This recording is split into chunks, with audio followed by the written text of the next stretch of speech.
All right, ladies and gentlemen, welcome to the finals of the Razer Mini Madness. We are finally here, the creme de la creme, the best of the best that have climbed their way through this 8-team invitational single elimination event. Here we have TongFu and Team DK going head-to-head in the grand finals. A best-of-5 series about to come your way. I'm Zyori, joining me once again is Kawa, and we are ready to make it happen. Kawa, how are you feeling on this not-so-early Sunday morning? I'm feeling a lot better because honestly, we were just talking about it. I didn't have to wake up at 5 a.m. Actually, I usually wake up around 4-ish to try and like get most of the cast that we were doing before this. So this is actually a pretty decent time for me. So this is already feeling a lot better right now to get Yes. into this final best of 5. I feel fantastic. Hopefully that lasts. Hopefully there's enough caffeine and carbs in my system to make me get us through this whole best of 5. Because this a best of 5, man, it's you roll the dice a little bit whenever you can commit to a BO5. Because there's potential for this series to go on for like 6 hours if you have 5 long For sure. games. You know. So we'll see. It could be very, very exciting. Now, TongFu and DK, it should be kind of an even matchup. As you were kind of mentioning, DK has sort of this statistical advantage, but TongFu, man, they have just been playing so well throughout this tournament. Exactly. I mean, if we were to kind of base this off of consistency right now, I would kind of like go in favor a little bit of TongFu. They're a lot more consistent in a lot of their lineups and everything. But you know, I wouldn't count DK out just based on consistency or anything like that. That's just kind of my thoughts of that right now. Right now, the ban's just looking extremely typical, nothing too crazy right now. Actually, DK banning out the Tinker, so Yeah. yeah, not gonna really want to deal with him pushing, counter pushing, and just being a global presence at all. So just gonna be seeing him banned right out there. Yeah, he has been one of these heroes that actually has been kind of a driving force in this event. It seems almost every series we see some sort of tinker play, whether it's to complement the pushing power or to stop their opponent's pushing power. He's been a pick that's just been quite popular. So I think this might actually be the first time we've seen Tinker banned. It's one of the That I one can of the few. recall, at least in the first set of bans. You know, I think we may have seen him in that second set a couple times. Other than that, everything looks pretty standard here. Naga Siren, Darkseer, and Prophet going to be banned by TongFu, and then to complement that, Tinker going to be Lycan and Rubik. So unfortunately, no Lycan here in game number 1 tier. Yeah. Exactly. So they are going to allow Leshrac to go through the first round here, though. So probably going to be seeing him picked up in the first portion of the drafts. Leshrac obviously being an extremely good pickup for any of these teams, just being so dynamic and useful throughout every point in the game. Also a great support in what could possibly be tri-lane tier for TongFu if they're going to be wanting to pick him up. They got the Chen on DK, which is going to be very solid. So he's going to definitely be inside that jungle there, just trying to pick up couple creeps, be useful probably around, you know, the 6-minute, around the periphery of the 6-minute mark. And there he is, Leshrac, and the Invoker middle. So Yep. that is looking like it's going to be going down. Yeah, you know, honestly, I can't say that I'm surprised by any of those 3 picks. All very powerful, and I'm not surprised to see DK first picking that Chen. That's the little that we've seen DK in this tournament so far. Chen has been, if left open, one of the very sought-after heroes. Definitely. So now, what instantly jumps to my mind is who are they going to throw mid to deal with this Invoker? That's pretty. It's kind of tough to say at this point right now. I know for a fact that Mu is actually the solo mid usually for TongFu. He's going to be having such a great time playing as that Invoker, and it's looking like they're going to be going with like a Morphling and a Shadow Shaman. Shadow Shaman going to be the support, obviously, on the offlane. I mean, they could send him middle. I mean, usually most Asian teams are going to be just sending him as a support into the side lane, and that's really, really useful for him to try and help support, help babysit carries such as Morphling. And Burning obviously going to be the one that's going to be playing Morph in this game. So, yeah, it's kind of hard to say what they're going to be trying to send middle. It's kind of up in the air at this point, and they also finally pick up Tidehunter here for TongFu. Yep, and I think that was a good pick from Tong, kind of a good read, saying, okay, DK banned out Tinker, well, that's great. We're just going to go ahead and pick up Invoker because, I mean, those are 2 mid-heroes that kind of combat one another with their burst damage. Yeah. I think that was a nice grab for TongFu. Still a lot of heroes on the board for DK, obviously, here. Morphling, no surprise as you mentioned, Burning undoubtedly will be the one in control of the Morphling. I think if we looked at the stats for this tournament of like hero-player combinations, I think Morphling on being played by Burning is probably like the highest percentage. It's like all he's played this tournament. At least that's what it feels like. Yeah, he's so comfortable playing not only Morphling but anti-mage. Yep. That's like his main two that I usually see him play mostly. Also the Queen of Pain, Hmm. just as a semi-carry, he's really comfortable with that. Him or Moo on TongFu actually really likes playing the Queen of Pain. So, honestly, Yeah. since she's still in the game right now, maybe we'll be seeing that, but Yeah. honestly, they already have the Invoker, so, probably not going to, honestly. And just having the Tidehunter right now on TongFu is going to be pretty solid, especially as the initiator, going to be able to in all those team fights that are going to be happening fairly early. I would definitely want to say here for DK, they're going to want to be pretty aggressive early on. That's not to say that Tongfu isn't, but Invoker usually is going to be staying in lane a little bit more. Yeah. He's just, yeah, that's just kind of how it works, especially if he's played as, the semi-carry inside the middle lane going for the Exort build. He's just going to, kind of try and Sunstrike wherever he can, trying to help out. But, Yep. I really think that DK here is probably going to be going for quite a few early pushes and forcing Yeah. team fights as early as possible. But it's hard to say with I'm two more drafts to go. I'm thinking they may grab a Sand King here. I really like that last ban on Enigma from TongFu because I was suggesting, DK is going to need some sort of big ultimate to kind of combat the effects of Tidehunter, at least have some kind of counter initiation. And I thought Enigma For might DK? be, yeah, for DK. Oh, okay, yeah, Long Yeah. DD actually really comfortable playing the Sound King. So yeah, Yeah, that would so definitely be something that we'd see. So yeah, they may go for a Sand King, and he's also going to kind of complement that roster. It seems that when we see that Shadow Shaman in the side lane, Sand King kind of gets paired into that roster fairly frequently, at least somewhat. They are going to go Windrunner instead, which may have been sort of a defensive pick here, so that TongFu can't grab her, of course, as kind of a semi-counter to that Chen. Yeah, that's going to be a great pickup for them. I mean, she's going to be able to just take out that solo suicide, be able to deal with what's going to be going down there, particularly whichever carry they're going to be wanting to send for TongFu. It's kind of hard to say at this point who they're going to want to go with. They still have, I believe, Lone Druid is still within the pool, definitely a very popular hero. Yeah, Not seen him as much in this particular tournament. We haven't really seen him picked up that much. There was so. that one series where we saw him every game, and I think that was about Yeah, it, that which was weird. I see someone in chat here mentioning that in the game earlier today against IG, TongFu actually ran Invoker in a tri-lane, which is, needless to Really? say, pretty interesting. So who knows? They did it earlier. It certainly could be a possibility for this series. Just wanted to throw that out there. I did not watch that series, but now I think I'd kind of like to. Oh yeah, I'm probably gonna be watching the VOD for that. We see TongFu picking up the Shadow Demon. That's gonna be very, very good little combo between him and Leshrac with that Split Earth Desolation. So that's gonna be looking mighty, mighty fine for So- TongFu. We might be seeing an offensive tri-lane with that one. Not entirely sure. Leshrac, Tide, and Shadow Demon with the Invoker middle. Yeah. It's going to depend, though, who their last pick is going to be, though. And it's, I believe... Oh, Brewmaster is actually in the pool as well. I Oh. completely forgot about that guy. So he could be making an appearance here. He'd be very, very useful here for TongFu. Yeah, he wouldn't be so bad for DK either. I mean, him and Morphling on the same team, of course, they both need farm, but we have seen it. Much to our surprise, we did see it earlier on in this tournament, Yeah. Brewmaster and Morphling together. If I recall properly, it actually worked in the particular game we saw it in, so it very well may have been DK that did it, knowing how much they've been running Morphling, so they do not have a melee yet. We're worried about, like, they're going to need a lot more farm in order to be useful. The Brewmaster especially trying to pick up that Blink Dagger and Agnum Scepter before he's able to do a whole lot of damage. But it's, yeah, he was actually able to, in a lot of the engagements, just kind of show up, just do the Thunderclap, pull up his ultimate, and just really actually get that Blink Dagger and the rest of his core items really, really quickly. And then we are seeing here for the first time in this particular tournament, Undying. So this is unbelievable here from DK. They are going to be pushing like crazy early on. Wow, look at that pushing power.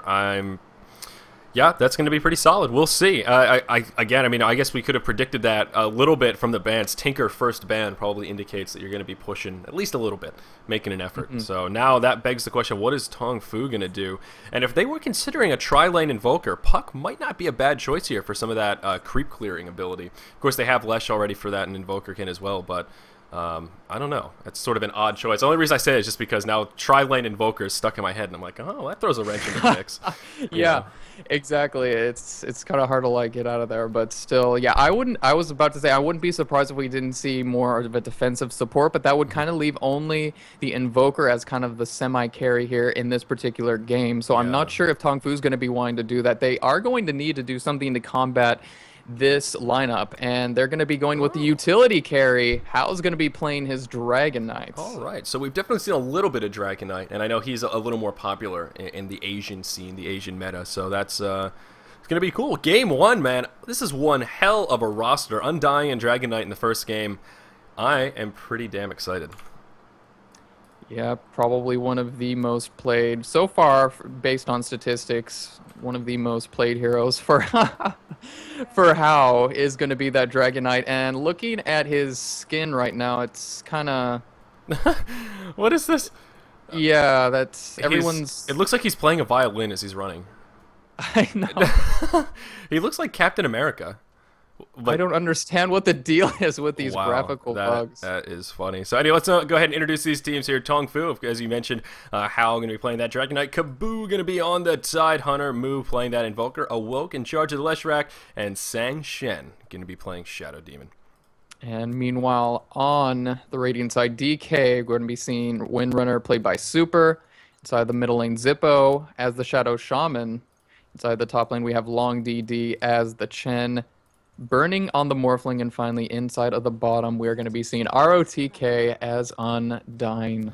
Yes, and this is going to be pretty interesting here. We see TongFu starting off very defensively up in their top lane, as always trying to be wary of blocking the creep pull ward that may come down. I'm going to throw down a nice lane ward here as well, so probably giving us a little indicator that TongFu is going to be nice and early, or nice and aggressive early on in this match. Possibly. They're going to be looking for the rune right here. Super's just going to be waiting, though. Is it going to be spawning top? Well, it's going to be a haste down here in the bottom. And ROTK actually going to be able to snag it. And throw a little harassment onto Kaboo here. Oh, yeah, just being a little annoying right there. Just a couple of tags. So he's just going to force him back into his lane. But it's actually going to look like, yeah, Burning is going into the middle lane right here with a Tango Salve and actually a Wraith Band. So it's going to be a pretty solid pickup for him. Going to be going for that Ring of Aquila, and he's going to be going up against Mu inside the middle with a Quas build, so playing very, very safely here from Mu. Yep. Yeah, and, of course, the bald Invoker here going to be tearing up the mid lane. But yeah, as you said, Quas definitely going to be farming up a little bit longer, and on this team, he's still probably going to be playing a little bit more of that semi-carry role alongside that DK. So take a look up at the top lane, and we do have sort of that pseudo tri-lane. Sang Shen and Hao going to be up here. Hao getting absolute free farm at the moment as we move into the first pause of the game. And, of course, they do have Leshrac here stacking the jungle. So, really no need for Lesh to be in lane right now. I see Super just long-linging it on that one Windrunner, unfortunately. I guess, unfortunately, for both long lanes, Tide and Windrunner, they're not going to see too much farm early on in this match.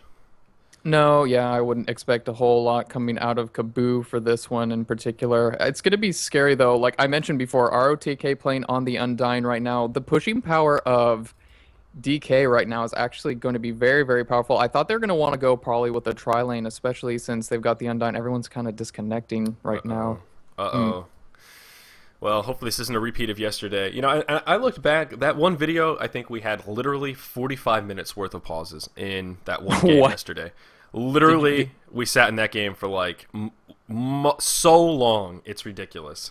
Like, It was straight up 45 minutes. I'm pretty sure. It was close. I didn't time it, but like it's really long. It's an absurd amount of pause time. In between, like there was that one really long one that was like whatever, 10, 15 minutes or something, but like maybe it might not have been 40. It might be an exaggeration, but all the other little pauses, well, they add up, man. They really do.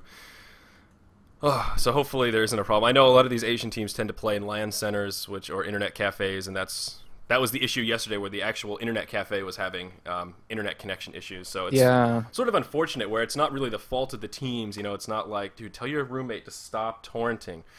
It's, you know, what are you gonna do? I know. I mean, they're prone to monsoon, so you have to be really careful. So, I mean, honestly, can't really give too much flack to DK for that one. So hopefully they'll be jumping back in here relatively soon. But yeah, I certainly hope so. Well, I guess we can take this time to talk about the Undying a little bit. We haven't seen him yet in this tournament. You know, obviously he brings a lot of pushing power to the team with his Tombstone. I mean, will he play a little bit of a carry role? Is he one of those heroes that will snowball a little bit if he gets early farm? Or should we expect him just to be all about the pushing and fall off fairly quickly?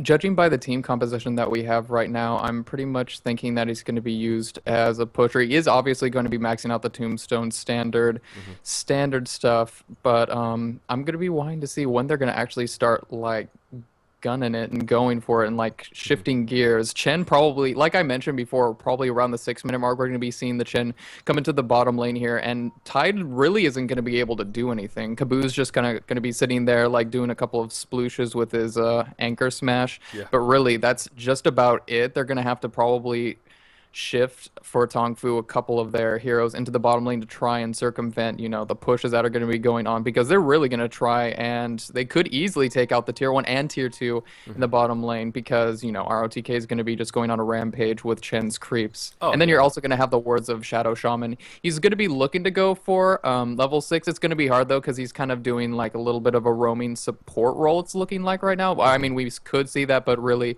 he should probably just be staying in lane, grabbing a couple of those levels so he gets the shadow wards as early as possible. So I guess to tailor that question a little bit more, it's sort of comparing ROTK on the Undying versus How on the Dragon Knight. I mean, at least for now, we see that kind of parallel where it's a 3v1 to some degree. Of course, Chen in the jungle, but still, we see those two melee heroes getting absolute free farm, at least at the moment. So which side comes? I guess Dragon Knight really benefits from that free farm a little bit more overall from a team perspective. Yeah. Oh, compared to who? Sorry. Undying How... down at the bottom. Yeah. Oh, yeah. Yeah, so that's one thing that's interesting about this, that's sort of parallel. Well, it's like, yeah, they're both getting free farm, but Dragon Knight is going to carry so much harder than the Undying. It's sort of, is DK what's DK going to do in reaction to that? Are they just going to hold out and then just try and pressure these towers very quickly to make up for it, or are they going to rotate these lanes? Just makes me wonder a little bit. And wow, actually, I really feel Burning that, getting low in the mid. Sorry. Oh, sorry, no, Burning, sorry. Oh, yeah, he actually took quite a bit of damage there after having to activate the salve right there. Yep. So, all right, yeah, sorry about that. Go ahead. Oh, no, what was I saying? It was How inside the top lane. Yeah, How's actually going to require quite a bit of farm before he's going to be able to be fairly useful. So I really think DK is going to try and take advantage of that by pushing as early as possible, taking out all those towers so that How isn't as safely going to be able to farm. So that's going to give DK a little bit more map control so that they can take out How as much as possible. That is just my prediction, though. Hopefully they're going to be able to do that. We see Awoke here just going to kind of roam around, going to be trying to set something up inside of the middle lane, because we do have Burning here past the river, and he's actually in kind of a position to get ganked right now, so he's going to have to be careful. Waveform was used. There's the cold snap. Yeah, this is a little bit scary for Burning. He's getting really aggressive. Lesh actually not going to be in the right position. She's going to try and get in a sort of a better spot, but he's going to bump right into Super. And well, he is invisible. Oh, he's going to miss the split earth. Oh, that is painful. That was a nice opportunity. I'm so sort of surprised Awoke didn't just head for the mid and try and finish off Burning, given how aggressive he was being. Seriously. I'm a little surprised. I don't know. Yeah, hopefully. I thought he was going to be trying to set something up inside the middle lane. But I guess that just did not happen, so unfortunately he's going to try and prevent those stack creeps inside of the Ancient. Actually, he's going to place the ward right there, so that's going to prevent the stacking. So good stuff here from Awoke. He's just going to work his way back into his lane now, or at least being able to harass Super. Yeah, absolutely. And we talk about that quite a bit, blocking that spawn, and there's going to be a block down here on the Dire side also, although it looks like Tide was able to get a double stack off before the ward went down. But that's sort of... I guess, what's the right word? Predictable play right there, stopping those long lanes from really doing anything. They're pushed out of lane, and now they can't even stack their Ancients, so that's pretty standard stuff, but good to see regardless that both teams are actually doing it.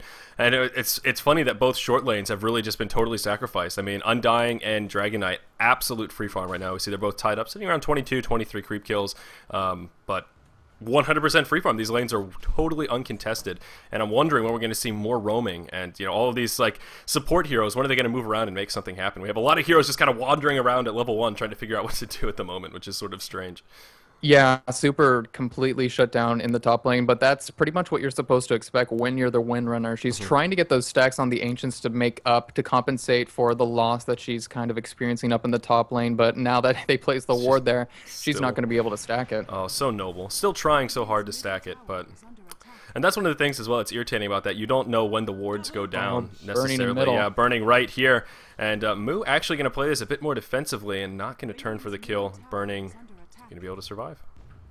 Yeah, he would have been able to waveform just up the cliff right there. So Yep. pretty good stuff here from Moo. Not going to be doing anything too radical, too crazy right there. So pretty good so far. Inside of the bottom lane right now, Kabu picked up that stout shield. So he's still looking at level 1. He has not a single bit of experience yet. Oh, that's such a shame. 0 out of 200. Obviously, no creep kills. Yep, he's going to get an experience range now, and he's going to grab a nice 36 experience there. It's really rough. I mean, just knowing that Shadow Shaman is in the jungle it makes that so much more difficult. He just has to play so far back. They've got a nice aggressive lane ward down too, and it makes perfect sense why Kabu is playing as defensively as he is, and that's the power of the side lane Shadow Shaman, as we've come to see. Pretty popular pick slash play style in this event. Definitely more of an Asian thing, as we've mentioned a couple times. Seeing him in this like hardcore support, I'm just going to stack and pull kind of a role. Yeah, he's doing a great job too, just making it so that ROTK is going to get level 6 right now at the 5-minute mark. So already he's looking extremely solid. And when we're going to be seeing nighttime here within the exactly 40 seconds from now, we're going to be seeing, yeah, Long DD come in here. He's got his 2 creeps, and I believe they're going to start pushing this. And that's going to be a pause. Yeah. Quick little strat session here. It's like just a quickie. Little tiny lag spike. So yeah, it looks like they will pressure this bottom lane, and that's when the interesting stuff starts. What's going to be the response? And I don't really know that TongFu can do much to fend off this push early on. I think it's going to be more cost effective for them just to sit back and keep farming.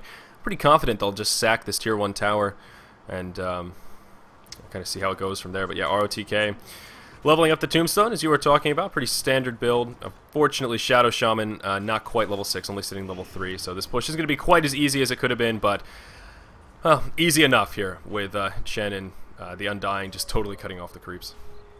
Yeah, it looks like the tier 1 is going to be going down right now inside of the middle of the river. Burning and Super just kind of together right there. I'm not sure what they were trying to do. Super only level 2 right now. At least he's doing better than the Tidehunter, and yep, they are going to push that tier 2 tower now. Yep, and this is where the executive decisions have to be made. I still, sacking a tier 2 tower this early on, I think has to be a mistake. Kabu going to wander way too close. It's going to be an early and late but easy first blood, pardon me. Zippo actually going to pick up the kill. I don't know what Kabu was thinking there. I mean, he knew they were pushing.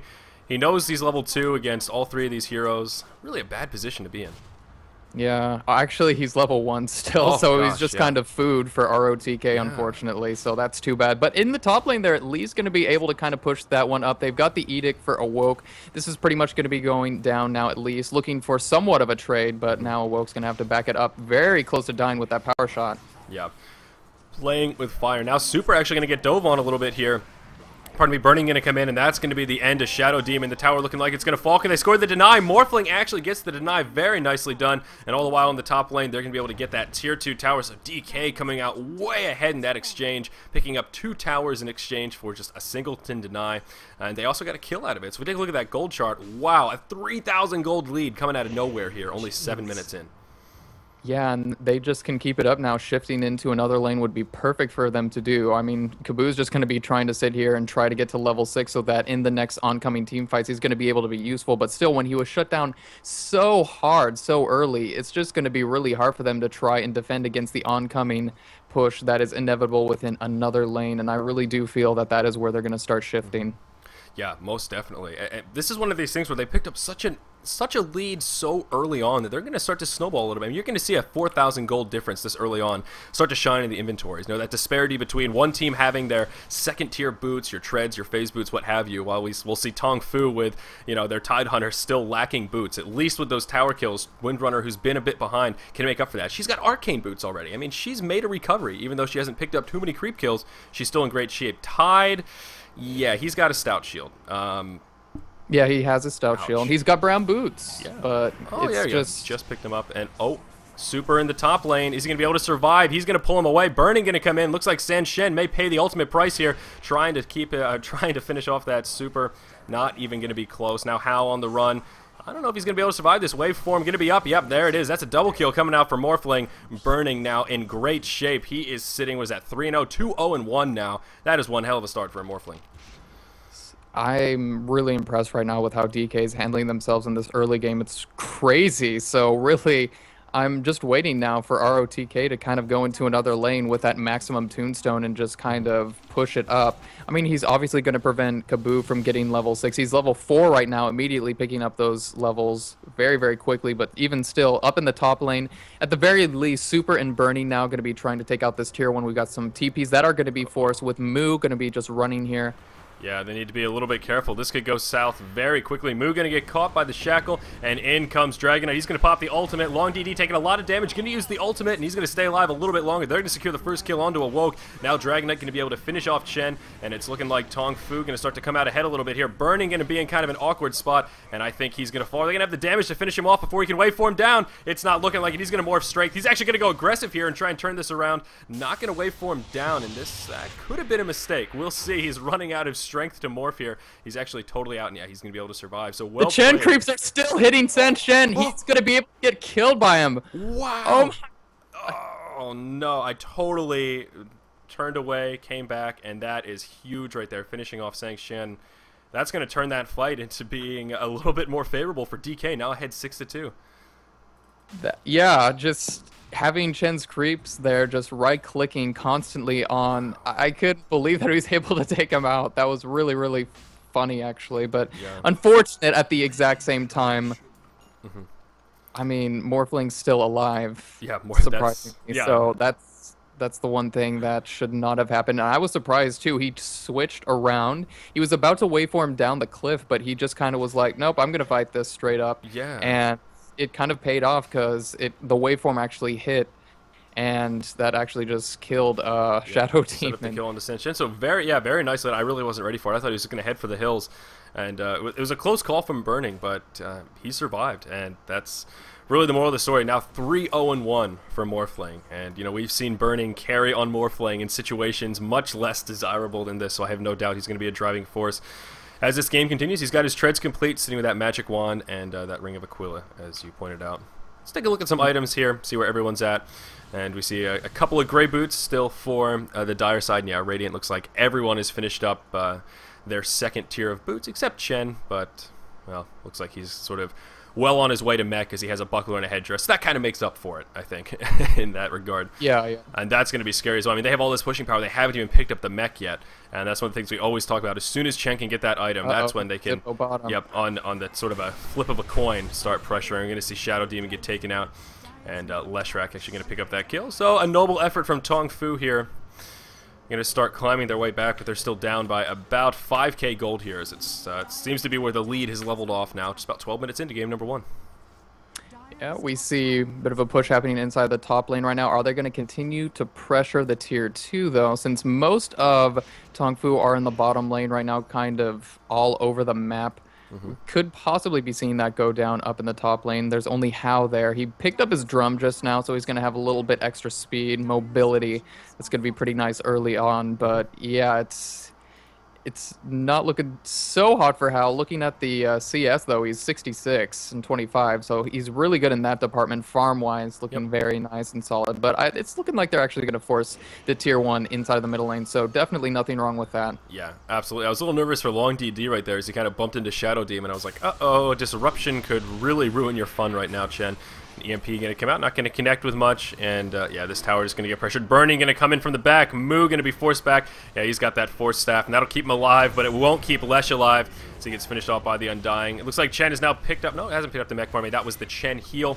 That's going to top off the team. That's going to be an easy kill on a Dragonite. Chen actually going to pick up the last hit, and now this tower is going to fall undoubtedly. 2-for-0 exchange. DK just steamrolling at this point. I can't believe how far ahead they are, only 13 minutes in. It's, yeah, right now they're actually placing the Wards. wards Yep. from Shadow. He's going to pressure. They are going to pressure the tier 2, and there's really nothing TongFu can do about it. Kabu just got level 6, so he's at least going to be able to ravage. But when you've got this much of an XP disparity, well, not XP as much. They've got maybe a little over 2,000, but you know, their map control is completely gone right now. They only have the tier 2 tower up in the top lane, so really it's going to be hard for them to try and farm, get this DK to where he needs to be so that they can come out on top within the mid game and late game. I mean, right now, the big difference is in the supports. If you pull up that gold, or the income chart, a golden XP, and just look at the GPMs, see, everyone is plus 250 on the Radiant. Looking at the Dire side, though, yeah, you know, Hal's doing pretty well, Moo's leading the way above 300, but their 3 supports, Shadow Demon, Lesh, and Tidehunter, are all hovering around that 130 mark or so, give or take. And that's just, bottom lane. That's just no good. That's really rough, and yeah, Tide gonna get taken out. Pardon me for missing the beginning of that, but going to be an easy kill for Burning. And that's just sort of speaking to the point that we were making right there. Going to see some initiation up in the top. Disruption going to come out onto ROTK, and there's not going to be much follow-up damage. Hal going to get caught by a shackle, and then the Zippo shackle as well. ROTK actually going to fall. He's going to get kind of left behind. Hal going to go straight forward. He's a little bit low. Needs to be very careful here. Super now getting low as well. He's going to use that wind run. Zombies. And oh my gosh, Lesh going to fall. Hal going to fall shortly after. Tidehunter going to come in. He still has that Ravage. Not going to burn it quite yet, though, and yeah, that's just going to be a sour team. But you can see in these team fights, just the sustain is there for DK. They have the level advantage. They have the item advantage. They're just able to simply outlast in these fights. Kabu going to come in. He's going to catch a nice Ravage. That's going to finish off Windrunner. Zippo going to be forced to head for the hills as he is totally dry. The Gush going to come out, but no follow-up going to come, and he'll be able to survive. No problem. Actually, just going to go ahead and pour it out. Not scared of that Tidehunter whatsoever. So, at the very least, though, a nice defense from TongFu. They do keep that tier 2 alive. And all the while, though, inside of the bottom lane, inside the middle lane, Burning has just been continuously farming. He's going to be able to get that shotgun up extremely early. And what was really weird in that team fight was just how the Undying was completely not in the proper position to be engaging from. He was at least able to place up that totem, which was doing so much damage to TongFu, but he was just in the middle of the creep wave in all of the heroes, and he went down immediately. So, I mean, if you were kind of a little bit further back here, he would have probably done a little bit better in that little team engagement, but still, he was cut off, and it looks like DK are going to continue to push in this tier 2 tower. Unrelenting pressure here, and this is one of the recurring themes we see in these very high-level Asian teams. When they go for a pushing strategy, it's just so methodical. It blows my mind every time how methodical they are with this pushing. They don't wait. They don't waste time. It's just boom, boom, boom. 15 minutes, all your outer towers are down. Okay, 16 minutes, but still, that is just incredible. Again, the gold boost that they've gained from all of this pushing is just unreal. Up by over 10,000 gold here, and we're barely even into this match. It's incredible how far ahead they are. TongFu now forced to defend their base, and you know, maybe some split pushing here may be the way to go. We're going to see Burning in the bottom kind of go toe-to-toe with Moo a little bit, and Moo going to force stick back. He's still going to get caught by the waveform, and it's going to be the end of the gauge. The Tornado going to come out, and that's going to catch Burning here. EMP going to follow, but actually does connect. Wow, it took a lot of his mana. He was just on the edge of it, but he's going to have enough for a waveform. He's going to go forward. Unfortunately, Blind doesn't realize that there's no support coming. Probably could have finished off that kill, but of course didn't have that. Now, he doesn't have that map hack like us spectators, so smart play to back up in the grand scheme of things. He's going to be able to, ghost walk out at the last minute now. So, luckily, now Burning is going to be able to, he's got 3,000 gold. So, yeah, he's pretty close now to grabbing that Ghost Scepter. Sorry, not the Ghost Scepter, but rather the Ethereal Blade. We see in the top lane right there, Windrunner picking up the last hit off of Hao, and really, this is just looking downhill for TongFu. Once he gets that Ghost Scepter, it's just going to be like lights out. Long DD just picked up the mechanism actually right after they took out the tier 2 tower like about 1 minute ago. So even without a mechanism, whoa, and they got 3 tornadoes right now going to be pushing in the top lane. And also, Undying has a pipe. That is insane. 17-minute pipe here. Wow.